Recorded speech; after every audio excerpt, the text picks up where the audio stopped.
Oke Jom, di sini gue bakalan tunjukin cara rakit pendingin HP Android yang super kenceng. Pendingin ini mudah banget dipasang dan cocok banget buat kalian yang HP-nya cepet panas. Udah kayak lihat mantan bersama yang lain Jom.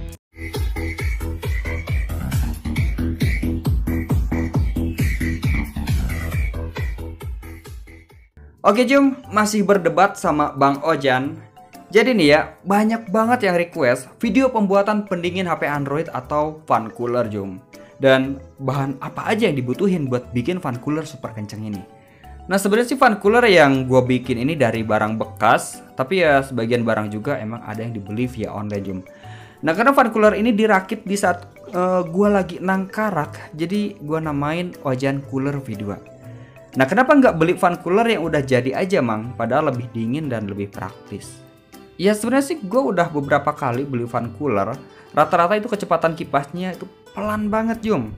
Dan sebagian cooler juga itu menggunakan peltier. Kalau misalkan embunnya itu masuk ke HP Android, bisa koit Jom HP-nya. Nah disitulah gue nggak demen fan cooler yang pakai peltier.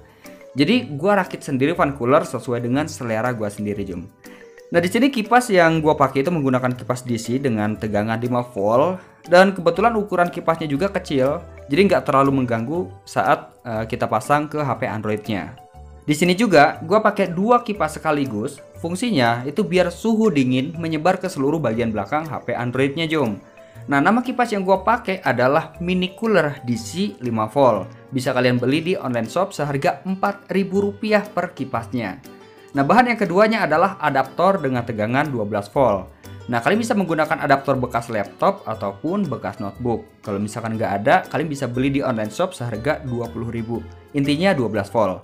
Untuk bahan yang ketiganya adalah kabel USB. Bisa kabel tipe C, bisa juga kabel micro SD Jom. Pilih sesuai yang kalian butuhin.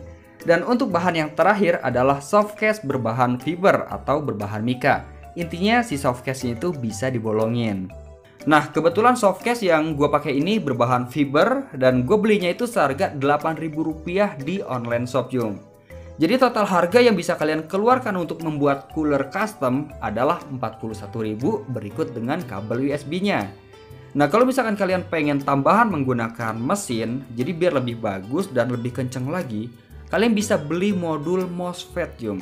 Jadi modul ini bisa mengatur kecepatan kipas, bahkan bisa dipasang peltier kalau misalkan emang kalian pengen pakai peltier. Nah modul MOSFET ini seharga Rp13.000 bisa kalian beli di online shop juga. Nah karena si Mang Ojan mah itu tarak boga duit jeung ngopi ge ngancai gula hungkul. Jadi si Mamang Ojan ini memanfaatkan mesin double pow atau biasa rerencangan sebut mah namanya desktop Jom. Jadi gue cuma ambil mesinnya aja biar bisa mengatur kecepatan kipas lewat tegangan ampere. Dan biar ada lampu-lampunya gitu Jom, kan jadi lebih bagus. Kelihatan cooler mahal gitu Jom. Oke, untuk step yang pertama, kalian lubangi softcase HP-nya sesuai dengan diameter mini coolernya Jom. Dan kalau misalkan kalian menggunakan dua cooler sekaligus, bikin lubang yang berjajar dan rapikan menggunakan amplas halus. Nah untuk menempelkan mini coolernya itu bisa menggunakan lem bakar atau menggunakan lem power. Jangan lupa untuk menghubungkan kabel mini coolernya sesuai dengan warna masing-masing. Merah sama yang merah, hitam sama yang hitam. Oke, untuk step yang selanjutnya adalah pemasangan mesin. Karena di sini gue menggunakan mesin double pow, jadi harus memodifikasi casingnya dulu, jadi agak-agak ribet. Untuk hasilnya kayak gini Jom. Ya nempelinnya bisa menggunakan lem bakar ataupun lem power glue. Kalau misalkan kalian menggunakan modul MOSFET itu bisa kalian simpan di belakang kipasnya. Untuk pemasangan kabel min plusnya sudah disediain, tinggal kita tempelin aja menggunakan solderan. Dan untuk di bagian ini menggunakan kabel USB micro SD.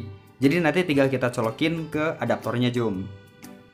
Untuk cara nyambungin kabel model yang kayak gini ke adaptor 12 volt, kalian butuh kabel USB dan kalian cukup ambil warna merah dan warna hitamnya aja Jom. Soalnya mini cooler yang kalian setting itu cuma butuh ground dan V5 plus aja. Oke, di sini bahan-bahannya sudah Bang Ojan tempelin menggunakan lem power. Ya mungkin untuk tampilannya biasa aja, malahan terbilang burik banget Jom. Tapi untuk hasilnya ini benar-benar puas banget Jom. Soalnya satu kipas aja udah kenceng banget muternya Jom. Lah ini pakai dua kipas sekaligus. Kalau misalkan menurut kalian menggunakan mesin atau menggunakan modul MOSFET itu ribet, ya sebenarnya nggak pakai juga nggak apa-apa Jom. Tinggal kalian koneksiin aja ke kabel merah dan kabel hitam. Dan kalau misalkan si HP-nya udah dipasangin, ya tampilannya kayak gini. Ya mungkin simple maknyus gitu Jum. Nah untuk tombol yang di tengah itu tombol buat ngatur atau ngatur volume, jadi tinggal kita pencet-pencet aja. Ya kebetulan kan Bang Ojan mah pengen yang ribet-ribet. Nah kalau misalkan kalian pengen lebih direnggangin lagi, jadi biar si anginnya itu lebih lebih gede dan lebih kerasa, kalian bisa akalin di bagian pinggirannya pakai penjepit atau pakai apa aja yang bisa ngejepit si HP-nya. Di sini Bang Ojan menggunakan kontrol yang biasa buat game PUBG. Itu harganya lumayan murah, Jum. Ya kalian beli buat dirusakin aja, Jum. Dan untuk tampilannya kayak gini. Ini benar-benar nyaman banget kalau misalkan buat ngegame. Kagak kena tangan, apalagi kena kaki. Paling ini kena ke kantong aja, Jum, agak-agak rese. Oke, jadi segitu aja kegabutan Bang Ojan cara bikin cooler buat HP Android. Ya semoga aja kalian lebih gabut lagi Jum. Jangan lupa subrek. Thank you.